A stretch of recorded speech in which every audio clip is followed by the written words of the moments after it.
Heads up, this episode includes spoilers. So your main character is a guy who can't settle down. Yes. He's got two lovers and he can't decide between the two of them. I know you are now in a monogamous relationship, but is this something you struggled with? Or why did you want to explore that? No, I'm much more obsessive. I'm more single focused, I would say. But I have thought about the fact this film is a love triangle, so it's a triangulation. And there's something about any kind of triangulation which creates really interesting dynamics. Even in the most simple fashion, once there's three people, there tends to be like conflict in some ways. There tends to be tension, and there also often leads to a kind of obsession because something is unattained in a triangle. So on that level, I relate to kind of the endless circle of desire that is between these three characters, but I wouldn't say I'm a two-timer. That is indie hero filmmaker Ira Sachs, and his new feature Passages is about a fascinating kind of two-timer. The character's name is Tomas, a brooding artist who's married to another man, Martin. Until that is, Tomas falls for a woman named Agathe, and then ping-pongs between the two lovers, never satisfied, at one point even trying to have them both. We can do this together. We can do what together? We can be family. I thought that you were in love. I'm confused. Until it dawns on everyone, except maybe Tomas, that even the both of them won't be enough for him. That maybe nothing will ever be enough. I'm Rico Gagliano. Welcome back to the MUBI Podcast. MUBI's the streaming service that champions great cinema. On this show, we tell you the stories behind great cinema. Season 5 is coming soon. Meanwhile, here's one of our special episodes to tide you over. It's my interview with Ira Sachs about Passages, which hits theaters in LA and New York this week, August 4th, and then rolls out around the world. It is a seriously sexy, brutally funny, and finally kind of mesmerizing portrait of a self-centered man and the people who just can't quit him. It was a huge hit with critics at Sundance, and it's the kind of movie that begs to be read as autobiographical. After all, the character of Tomas is, guess what, an art house filmmaker, and he also wants to raise a kid with both his gay partner and a woman. Something Sachs admitted right off the bat is indeed a situation pulled straight from his own life. In truth, that is what my family's like. I have a husband, and we raise our kids with two women who live next door to us. So we are a kind of happier version of what is attempted in Passages. I mean, I was aware of this, by the way, about your life, so I'm glad that you brought it up. But let me put it this way. I saw a thing that you did where you were talking about Fassbinder's movie Fox and Friends. It's a video of you talking about that. And you said that it was almost like he was, this is a quote that you said, apologizing for things in his own life that he was conflicted about. And that came to mind while watching this movie because this echoes your life. It's clearly not exactly like your life because you're the happy version of this. But well, you don't know that, but I will vouch for it. I'm happier than I used to be. Let's put it that way. Sure. Based on what you've just told me, I'll just take you at your word. Okay. But are you then maybe working out conflicted feelings, even though you're having a happy version of this story? Yes. Are there conflicted feelings you're working out with this? Yeah. I mean, I also want to be very clear that my film making in general is not a form of therapy. Like, it's a form of storytelling. It's a good story, and the story has suspense, and the characters have complexity and complication. And I feel like that's really what drives me once I have an idea. And then I mine what I know. So this character, people have asked me, why a filmmaker? There wasn't even a second he was anything but a filmmaker. I always knew he was some version of me. But that's also because it's the thing that I know the most about. You and I could talk for a long time about filmmaking, but if you asked me about like the state of the Middle East, I would have a much harder time to be articulate and thoughtful and knowledgeable and have more information than some other people might. Around filmmaking, it's 35 years of work and life, so I'm very versed in that, which gives me a kind of leg up when I'm creating a character. Well, let's talk about that character a little bit. I mean, it's interesting that what you're painting here, if you ask me, is a portrait of a narcissist. And not long ago, I talked to the director, Todd Field, about his portrait of an artist who's a narcissist, the movie Tar. And I'm seeing this also in TV and streaming shows. There's the series Fosse Virden, which is really about a toxic relationship between two narcissistic artists. Why do you think this is a time that we're exploring this so much? I don't actually consider Tomas, the character played by Franz Rogowski, a narcissist, possibly a sociopath. Because in every scene in the movie, both the character and the actor playing the character is incredibly interested in the other people in the room. Like all he's doing, except for some brief moments, he's always trying to seduce. And the seduction is a process of making people feel good. In a way, he's a pleasure giver. That being said, he clearly believes that the rules that are made for other people are not made for him. And I think that's the liberty which allows him to be an artist, but it's also the liberty which allows him to be irresponsible to the effects of his actions. So that being said, I was writing this film under the cloud of Trump. And part of my feeling was what it was like to live under that cloud, but also then to see myself in that. And particularly during the pandemic, where I felt like I was a man who had a lot, who didn't have as much as I wanted, and what that felt like. And that felt like something that was almost unlivable. And I think in this character, Tomas, there's an infinite gap between what he has and what he wants. Yeah, right. So in a way, you are both Martin and him. Yes. I think that Madame Bovary, c'est moi, which is my badly pronounced version of the fact that in some ways, for me to understand characters, I need to see myself in them. And also, I loved all three of these actors so much when I was making this film. And I think that's part of for me, that seems to be part of the texture of what the audience experiences, which is a sense that it's a film with a lot of pain and there's a lot of bad behavior, but there's also a lot of joy and pleasure. And I think those things come through partially because I, as the camera, felt a lot of joy and pleasure watching these three actors. Let's talk about pleasure while we're at it then. I think this is maybe you could say part of another trend, if you want to call it a trend. It's something that I'm seeing out there in the world of movies and TV series that at last aren't afraid to explore sexual relationships. You've got just this year on the festival circuit, there's your movie, there's Joanna Arnau's The Feeling That the Time for Doing Something Is Past, Molly Manning Walker's How to Have Sex.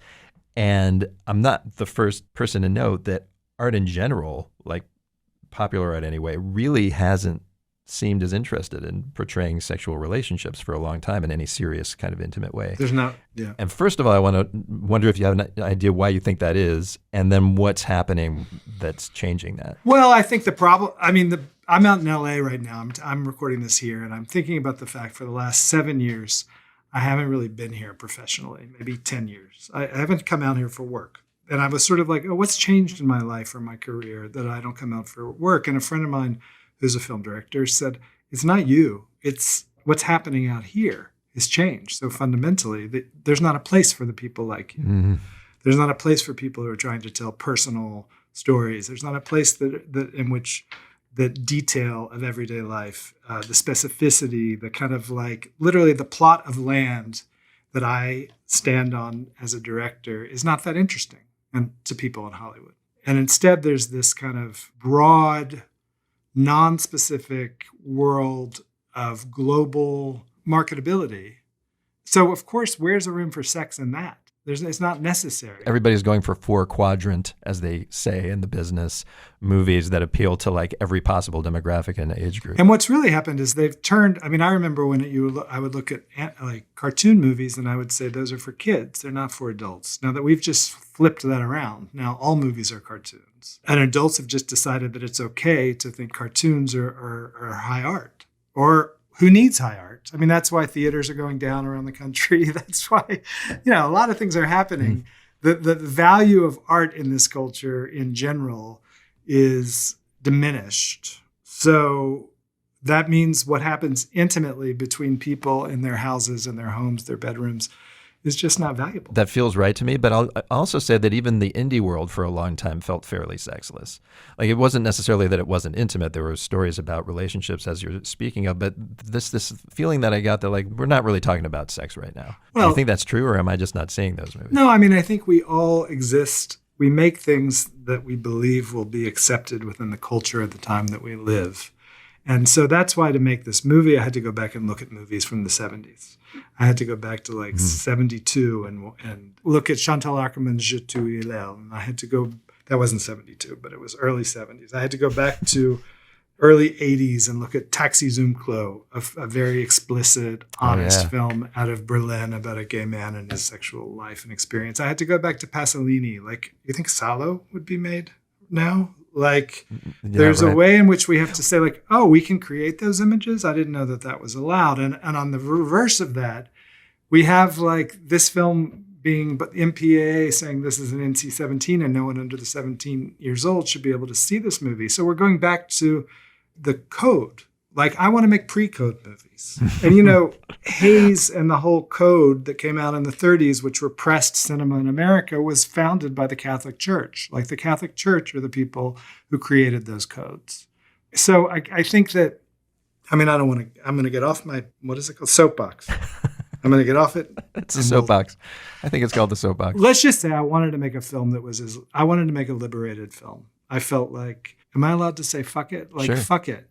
Like, I just didn't want to, I wanted to make what I wanted to make. And I felt like I, for a moment, had the ability to do that, which is rare, and particularly rare for gay people in our culture in terms of money and possibility. And so I tried to make as free a film as possible. Do you think that's what's happening? Because the flip side of my original question was that I do see a bunch of indie movies now that are tackling these subjects. Do you think it's just a pent up, you know what, fuck it, like everything's gone to hell anyway, I'm just going all the way? I think that in some ways, I wish that I felt, if I saw a trend, I would be, like, where I felt really challenged recently was from, and so maybe this is what you're saying. Like, I saw films coming out of Brazil under Bolsonaro by filmmakers like Gustavo Vinegra and Fabio Leal, who are like making these incredibly free, or if I see Sebastian Silva's film, Rotting in the Sun, you know, that's a free film. You could maybe even say Bacurau, maybe. Bacurau, you know, I mean, then we could start to say, once you say Bacurau, I think, oh, I'm just talking about good films. That's really what I'm talking about. They don't even need to be free. They just need to be good. And then I'll feel inspired and challenged and try to, and I think that what I do, and I'm sure there's a lot of good films being made now, but for me, if I can like continue to watch Chantal Akerman and continue to watch Maurice Pialat and continue, I just saw Love and Basketball the other day and I had never seen that film. It's so inspiring. Gina Price Blythewood, her film. It's like, that is such a like detailed, human, specific, sexual film. So in some ways, I guess I just need to see more movies because that's where you get inspiration about what's possible. I should say, by the way, since we're on the subject of sex just in general, that actually what stood out for me in this movie, and maybe this is part of the liberation that you're talking about, is less than the way that sex is shot in the movie, is how the characters deal with their sex lives. Like, they are incredibly open and enlightened, I would say, about the hero's shifting sexual desires. They're all pretty willing at least to consider the non-traditional family roles that you mentioned earlier.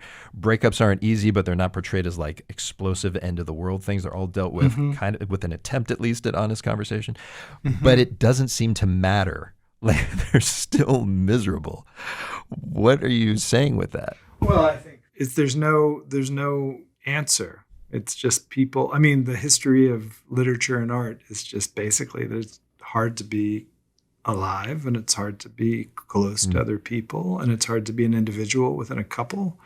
And what's interesting to me about the making of this film is I think as a nearly 60-year-old man, I had one idea of what the film would be about. And then when it was played by people who were a generation younger than me, it was a different film because I think the actors have a different idea of identity than I do, given their age. How did it change? I just think the question of like labels and sexual identity don't exist with these three people and these three characters. It's not part of their dialogue. It's not part of what they know, either as characters or as actors. Which doesn't mean like, I'm not an anti-label. I think there's reasons people choose to identify themselves. But I think something about these three actors and the world that they live in comes through the film and is different than if it was 3 60-year-olds. Let's put it that way. Was dialogue or story changed according to, their input? Or is it just kind of the texture, it feels different than you thought it would because of them? I'm talking about texture. I think I'm talking about texture. I'm specifically talking about like a man in a marriage to another man who then chooses to be with a woman. And I think like maybe the change would be there's no sense if it's the first time or the last time, or if it happened before, if it didn't. There's no, and if it was me, it would be the first time. So it would be a bigger deal. That's exactly what I'm talking about. Like in a previous era, there would be scene after scene where the initial couple, the gay couple, would be like, wait, what? You went outside the relationship to a woman? What's going on? Who are you? And in this film, it's just accepted. It's like, yeah, that happens. Well, as you're talking, I realized this film is like an inverse of Making Love. Do you remember that movie? There was a movie that came out in probably the late 70s. It was with Michael Onkeen and the third Charlie's Angel, Kate. I forgot so it was a woman in a relationship with a man. They were Jackson. Kate Jackson, Michael, I think Onkeen, though someone's going to say, you got that wrong. And they were in a couple, and then he falls in love with another guy. Harry Hamlin was the third guy. Yeah. And I remember the poster. And so it was, in a way, this is like Making Love 2023. I want to get a little bit into the weeds on your technique. There's a moment in this movie that I really admired where there's a scene where it's sort of suggested that maybe Tomas and Martin could kind of co-raise a child with Agathe. Mm-hmm. And in almost the very next scene, we see the three of them are hanging out together, and you get the sense that they're going to try this very unorthodox kind of relationship. But you don't include the scene where they talk about it and decide that. So tell me when and why you made that decision. Funny, again, it's like certain things are so instinctual that it didn't even occur to me. Because I think I'm interested in creating scenes that you always feel like you're somehow dropped in the middle. And I think the challenge is to give the audience enough that they don't feel that they're kind of being knocked around. They have to have enough information to be able to follow the plot and the emotional shifts. But I find the gap between chapters, and specifically, I would say the gap between chapters in novels, so incredible. Like what happens between two pages that we don't read.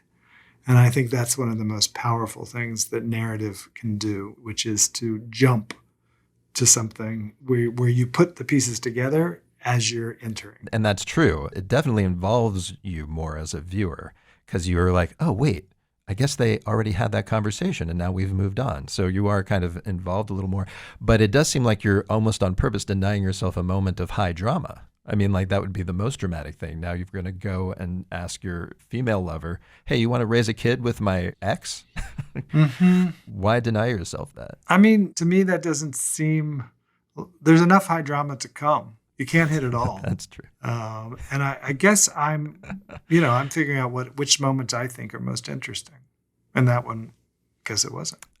Last question. In the end, Tomas he's rejected by both of his lovers, and we see him biking through Paris. And you leave us with him and not his victims.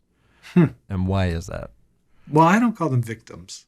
Because that's a terrible word. You're right. Well, I know, but I'm just saying, actually, everyone has a choice in this movie, and everybody's acting on their own impulses equally in a certain way. I mean, Agathe enters this relationship with Tomas knowing that he's a married man who has another home and another life, but she decides what she wants is him. And I think, to me, the scene, when you talk about Fox and his friends, the scene in the country house where Tomas and Martin invite this woman into their house as if to kind of start some new family life. That scene is like a horror movie to me. It's like there's so little care by the two men for the woman in their midst. And I think that to me is a very Fox and his friends kind of moment. What do men do? What is the culture of gay men? What do they do? How aware are they of this woman and what her feelings might be and how respectful? So everybody acts. But to me, it was very clear that this was a film that began with a man on a pedestal and ended with him on the floor. It's a portrait film. I was thinking of him, like I'm always thinking of Henry James. It's like this is a portrait of a man. And there's other major characters in the film, but I always knew that the protagonist is Tomas. Do you think he's going to learn? You said earlier that he was a sociopath, which almost by definition means it's very hard for you to ever learn. I don't think a movie is very interesting unless there's change. I mean, I actually, years ago, I wrote a movie called 40 Shades of Blue. And Julianne Moore was going to star in the movie. And in the last scene, it was like the two characters were stuck. Like nothing was going to change. Like these two characters. And she said, I don't want to do this movie if that's how it ends. And so I was like, okay, I want Julianne Moore to do this movie. And so I one of the characters got out of a car. Like that's all she did. Like she got out of the car and she started walking. And she was walking who knows where. But it was different than when she was staying in that car. And then Julianne didn't do the movie. And I kept that ending because I thought dramatically it's more interesting to see change. That is fascinating. And this movie ends with him on a bike. He's not walking, but he's riding somewhere. I know. I mean, there was a retrospective in Paris of a few of my films. And I suddenly did notice that all of them end with people walking or on a road or on a bike or on a motorcycle. But I'm thinking of the movie that I'm writing, and I don't think it's going to end that way. So that's change. Ira Sachs, walk, run, or bike to see his movie Passages when it opens in New York and LA August 4th. By the way, the sex scenes in this movie, they are smoking hot for sure, but also artful, necessary, and hardly all that explicit, despite what the MPAA says. It'll hit cinemas around the world over the next month. Check the show notes of this episode to learn where and when it is coming to your hometown. And speaking of hometowns, if yours happens to be Los Angeles, put this in your calendar. On Wednesday night, August 30th, I will be live at the Aero Theater in Santa Monica to present a screening of Wong Kar-wai's stone cold 90s classic Chungking Express. You might have heard our episode earlier this year diving into the movie's great soundtrack, especially Faye Wong's cantopop cover of the Cranberries' Dreams. Now is your chance to hear that song through the Aero's most excellent sound system. We're doing this in partnership with the good folks at the American Cinematheque as part of their Friends of the Fest Festival, programmed by podcasters just like myself. Get your tickets at americancinematheque.com. That is americancinematheque.com. Hope to see you there. Till then, this episode was hosted, written, and edited by me, Rico Gagliano. Our producer is Kira McKenniff. Booking was courtesy of Joe Dumastrescu. Mastering by Stephen Colon. Our theme music was composed by Yuri Suzuki. Thanks this week to Mesa Hay, Michael Lieberman, and Helen Wigger at WESA Pittsburgh. The show is executive produced by me, along with John Baranachea, F.A. Ceccarel, Daniel Kasman, and Michael Taka. And of course, to stream the best in cinema, just head to MUBI.com to start watching. Thanks for listening. And may all your cinemas this summer be air-conditioned.